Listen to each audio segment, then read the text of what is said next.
ఇప్పుడు మీరు మందాగే అలవాటు ఉందా? లేదండి. బాటిల్ తాగు. నేను లిక్కర్ తీసుకోను, వినండి, స్మోక్ చేయను, నాన్ వెజ్ తిన్ను, కాఫీ టీలు తాను. మంద అవుదామా?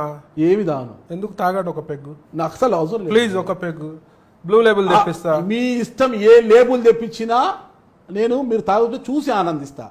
ఒక పెగ్గు ఇంతనే 30 ml 30 ml 1 ml కూడా తాగను. వాటర్ తాగుతా, మీరు మందు తాగండి. నేను ఇప్పుడు తాగరా? మీకు ₹1,00,000 ఇస్తారు. ఆగండి, మీకు 1,00,000 ఇస్తా. 10 లక్షలు ఇవ్వండి, నేను తాగను. చెడిపోయారా మరి మీరు? డబ్బు కోసం గడ్డి తినను. అయిపోయింది కదా. నాకేం షోక్ అండి? మీకు 1,00,000 ఇచ్చి నేను తాగిపించి అంత షోక్ నాకు లేదు. ఫస్ట్ థింగ్ చెప్పండి, చెప్తా, వినండి. చెడిపోయారా మీరు? మీరు అన్నారు కదా 2 రాష్ట్రాల జనాలను జడగొడుతున్నారు అని చెప్పి అడుగుతున్నారు కదా. మరి మీరు మంది తాగని వాళ్ళు తాగు అంటేనే తాగుతలేరు. మరి నేను పత్తాలు ఆడని పిలిచిందా? ఎవ్వడి షో కొట్టే ఆడొస్తాడు, ఎవడి గొల్లుంటే ఆడొస్తాడు. బిజినెస్ లో నేను చెప్పొద్దు.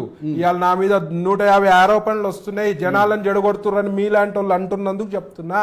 ఇవాళ మందు బాటలు, కాస్ట్లీ మందు బాటలు కూడా తెప్పిస్తా, 1,00,000 ఇస్తా అన్న.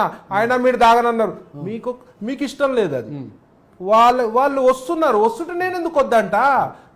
మీ ఇంట్లో మీ పిల్లోళ్ళు కూడా విన్నారండి. మా అమ్మాయి ట్యాబ్ పట్టుకుంటుంది, 3rd క్లాస్. మా అమ్మాయి ట్యాబ్ పట్టుకుంటే వద్దమ్మా అంటే కూడా విందు.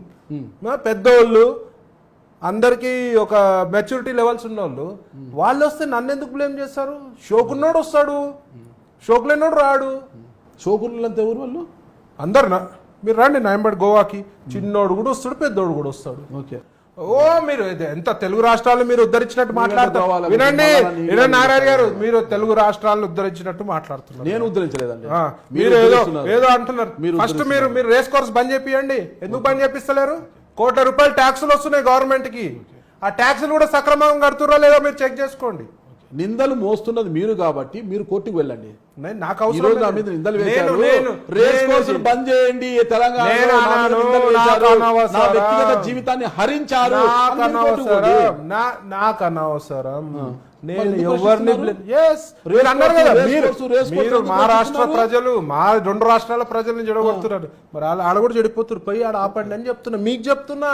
అదేనండి, మచ్చ వచ్చింది కాబట్టి. నా పైన మచ్చ వస్తే నేను భయపడటోని కాదు. ఓకే, నా పైన మచ్చ వస్తే నేను భయపడటోని కాదు. మచ్చ నేను ఎట్లా తీసుకోవాలి? పిల్లు వేయడం ఏదో జరుగుతుంది, పిల్లు వేయడం ఏదో జరుగుతుంది. కోర్టు అయినా సుమటో కేసుగా తీసుకోవడం మీడియాలో వచ్చాయి కదా. రేస్ కోర్సుల గురించి ఇంతగా మీరు ప్రశ్నిస్తున్నారు కాబట్టి అది నిజంగా ఇల్లీగల్ అయితే దానివల్ల ప్రజలు లీగల్ కదా? ఇల్లీగలే లేదని లేదు, లీగలే. గవర్నమెంట్ చెప్తా వినండి నాగరాజు, గవర్నమెంట్ డిసిషన్. ఇవాళ తెలంగాణ గవర్నమెంట్ అనుమతిస్తే లీగల్, అంతే కదండి. అంతే. ఇప్పుడు గుజరాత్ లో మందు ఇల్లీగల్, తోలు తీస్తారు. మరి మన దగ్గర తెలంగాణలో